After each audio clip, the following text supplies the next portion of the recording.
Hier encore, les bourses mondiales étaient en hausse. Pas une hausse de conviction, pas une hausse de confiance, je dirais plutôt une espèce de hausse d'inertie. Une hausse par réflexe pavlovien, parce que le marché ne sait plus faire autre chose que monter, même quand tout hurle qu'il faudrait s'arrêter. Et pourtant, quand on voit ce qu'on voit dans la presse, quand on entend ce qu'on entend à la télé, sur X, sur Insta, sur MarketWatch, dans le Wall Street Journal, on réalise très vite, franchement, qu'il n'y a pas grand-chose qui va très très bien.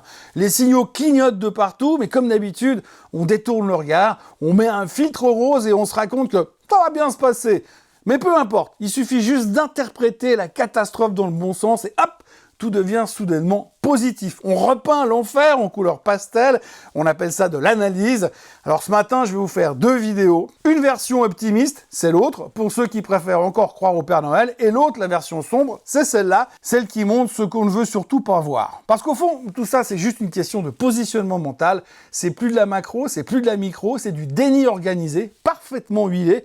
Vous allez voir qu'avec exactement le même contenu, les mêmes chiffres, les mêmes faits, on peut raconter deux histoires totalement opposées. L'une rassure, l'autre dérange, mais une seule correspond à la réalité. Bienvenue dans ce Morning Bull Live. Pas optimiste, pas bullish, juste lucide. Je suis Thomas Veillet et nous sommes le 5 décembre 2025.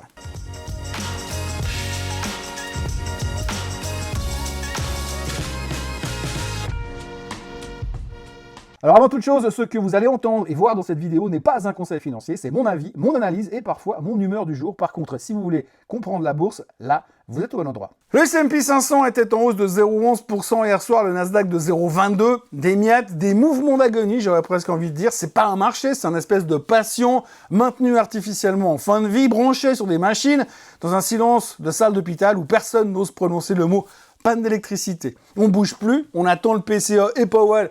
Pas vraiment par prudence, mais parce qu'on sait que le moins de faux pas peut déclencher la chute.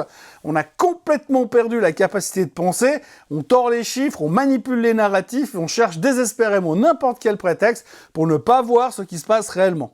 Alors ce qu'on se demande tout simplement, c'est si les chiffres sont mauvais, est-ce que ça poussera Powell à baisser les taux? Ou alors si les chiffres sont bons, est-ce que ça suffira à maintenir la façade jusqu'à Noël? Je ne sais pas si vous remarquez, on se demande jamais si le système tient encore debout, on cherche juste à maintenir l'illusion. Non, parce que vendre ou même seulement envisager la réalité ferait s'effondrer tout le château de cartes. Les questions changent, mais la conclusion reste la même. Acheter, acheter ou acheter, comme si répéter le même geste allait empêcher le mur de s'approcher de nous. Et cette obsession autour de la baisse des taux, c'est devenu une religion, un acte de foi, un placebo collectif. On veut tellement croire que Powell va nous sauver qu'on en oublie une chose fondamentale. S'il prépare la baisse des taux, c'est qu'il y a un truc qui est cassé dans l'économie. Et là, tout de suite, on préfère juste ne pas savoir quoi. On parle déjà d'un nouveau patron de la Fed, on met bien sûr encore plus accommodant, comme si assouplir allait résoudre les dégâts structurels accumulés depuis 10 ans. Non, ça ne résoudra rien, ça retardera juste la douleur. C'est de la morphine monétaire. On calme le symptôme par la maladie. Et peut-être même que ça sera pire, vu que la frontière entre l'indépendance de la Fed et la domination de la Maison-Blanche sera effacée, avec Trump qui poussera pour emmener les taux à 2%, tout en faisant fi de l'inflation. Tout peut arriver. Et pas que du bon. Et d'ailleurs,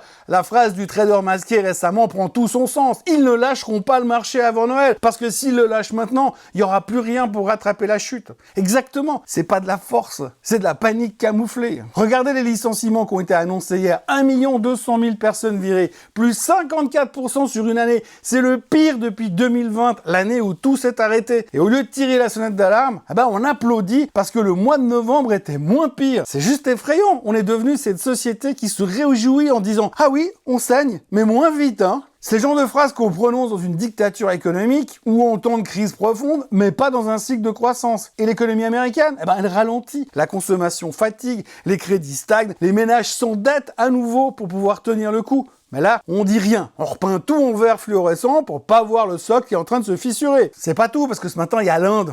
L'Inde, croissance de 8,2%. C'est du pipeau, hein. Derrière, production industrielle en vrac, PMI au plus bas depuis 14 mois, exportation qui s'effondre, une banque centrale qui coupe les taux parce qu'elles sont cramées. Et tout le monde trouve ça bullish. Et l'Inde continue de souffrir à cause des tarifs douaniers. Et c'est de loin pas réglé. La déconnexion est telle qu'on finirait presque par croire que l'économie va bien quand elle étouffe. Et puis la Chine, aujourd'hui, ils ont annoncé une IPO. Moore Trades, qui a fait une IPO de 400%. Moore Trades, c'est le Nvidia chinois. C'est spectaculaire, oui. Plus 400% sur le premier jour. Mais spectaculaire comme une fusée bricolée bricolée qui décode sans savoir si elle va exploser en vol ou pas. La boîte est pas rentable, elle est sous sanction et sans technologie de pointe. Et pourtant, les investisseurs se ruent dessus, c'est l'euphorie irrationnelle pure, celle qui précède souvent les retournements extrêmement violents. Mais c'est pas tout. On peut aussi parler du Japon. La BOJ parle de monter les taux, le Nikkei repère ce qu'il a gagné hier, le 10 ans japonais fonce directement en direction des 2%, et personne n'en parle, alors que c'est potentiellement l'étincelle qui peut déclencher une crise de dette à l'échelle mondiale. Mais on s'en fout, on a décidé d'ignorer tout ce qui dérange, parce qu'en plus, le Japon, c'est vachement loin. Même l'or à 4250, c'est même pas un actif refuge qui brille, c'est juste le signal ultime que les banques centrales ne savent plus quoi acheter, parce qu'elles ont peur, les États ont peur. Le système financier sait très bien que la façade est en train de se fissurer, et malgré tout, on revient toujours à la même phrase grotesque. Oh, si le PCE sort à 2,7%, le S&P 500 va à 6950, voire 7000 là tout de suite. Pourtant, regardez les charts. Quand on regarde le graphe du S&P 500, on a l'impression qu'on se dirige directement vers un double top. Le destin de la planète entière est suspendu à un dixième de % dans un indicateur qui ne reflète même plus la réalité du terrain. Les futurs montent mécaniquement comme un cœur artificiel qui bat parce qu'on le force à battre, mais derrière, la vérité est assez simple. Tout craque, tout ralentit et tout s'affaiblit. Et le marché, pour l'instant, il refuse de l'admettre. On vit dans une bulle cognitive, un monde où plus rien ne fonctionne, mais où on prétend que tout va bien parce qu'on a peur de regarder en bas et de réaliser à quelle hauteur on se trouve. Ce marché ne monte pas parce qu'il est fort, ce marché monte parce qu'il a trop peur de tomber. Voilà, vous voyez, même info, même données,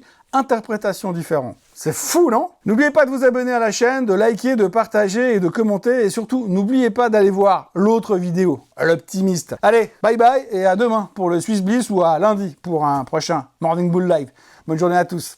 Ce contenu est informatif et éducatif destiné aux personnes connaissant les marchés financiers. Il ne constitue pas un conseil en investissement, juridique ou fiscal. Le trading et l'investissement comportent des risques, notamment la perte de capital. Les CFD et actifs numériques sont volatiles et ne conviennent pas à tous. Swissquote décline toute responsabilité quant à l'exactitude du contenu ou aux pertes liées à son usage. Produits et services disponibles selon la législation en vigueur.